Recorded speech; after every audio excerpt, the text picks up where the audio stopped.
competência na execução de título extrajudicial. Pessoal, essa é bem rapidinha, tá? Artigo 781. Bora lá? Então, falamos da execução do título judicial, da competência na execução de título judicial, também chamada de cumprimento de sentença. Agora a gente vai falar da competência na execução do título extrajudicial, que está lá no artigo 781. Vamos lá? A execução fundada em título extrajudicial será processada perante o juízo competente, observando-se o seguinte. Inciso 1. A execução poderá ser proposta no foro de domicílio do executado, no foro de eleição ou no foro de situação dos bens. Tá?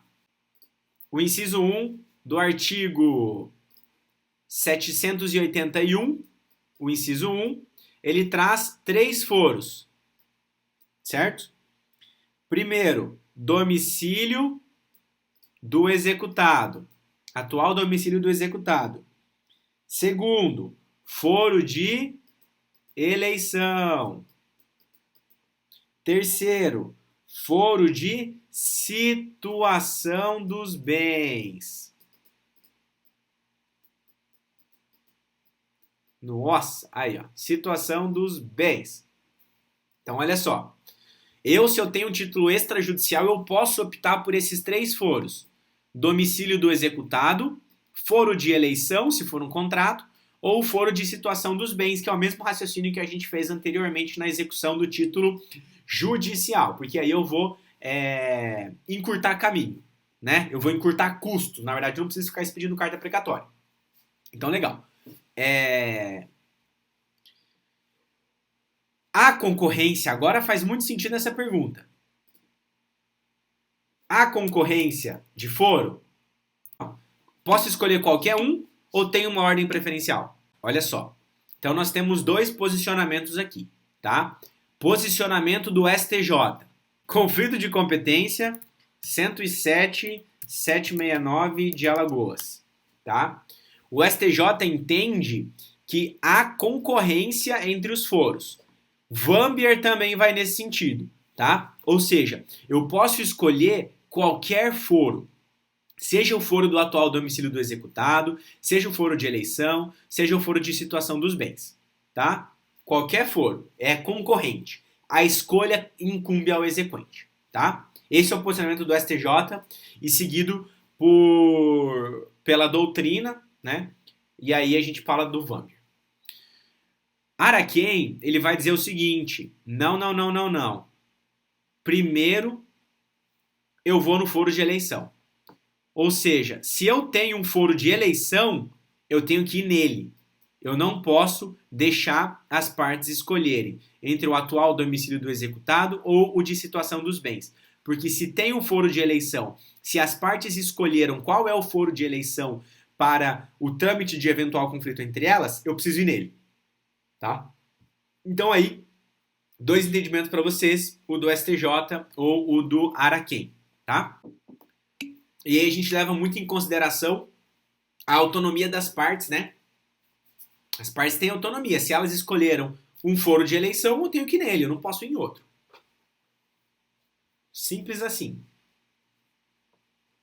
Esse é o entendimento do Araquém, tá? Fechou. Só isso do inciso 1. Inciso 2. Tendo mais de um domicílio, o executado pode ser demandado no foro de qualquer um deles. Obviamente, tá? Aqui a gente repete a regra de mais de um domicílio para ação de cognição, que está lá no artigo 46, parágrafo 1º. É a mesma regra, tá? A mesma regra que se aplica aqui, tá? Inciso 3. Sendo incerto ou desconhecido o domicílio do executado, a execução poderá ser proposta no lugar onde for encontrado, ou no foro de domicílio do exequente.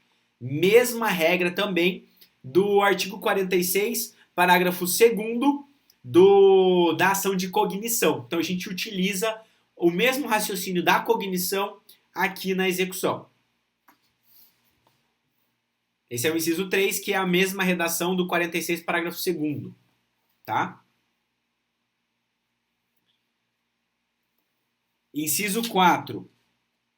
Havendo mais de um devedor com diferentes domicílio, a execução poderá ser proposta no foro de qualquer um deles, à escolha do exequente. Então vamos lá. O exequente, se eu estou ajuizando uma ação contra 2 ou 3 executados, cada um mora em um lugar, eu vou lá e escolho um dos foros e pronto. Tá? Da mesma forma, é a mesma regra da ação de conhecimento, artigo 46, parágrafo 4º. Tá? Repete-se a regra aqui. Tá?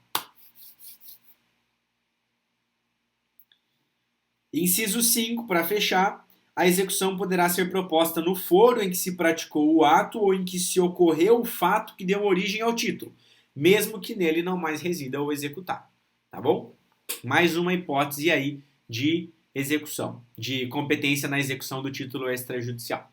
Acho que a execução do título extra é um pouquinho mais tranquila, a gente não tem tantas discussões aí. Assim como tem lá na execução do título judicial.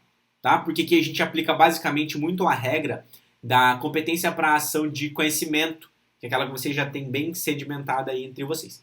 Então, basicamente repete aqui o artigo 46. Bom, pessoal, da aula de hoje era isso.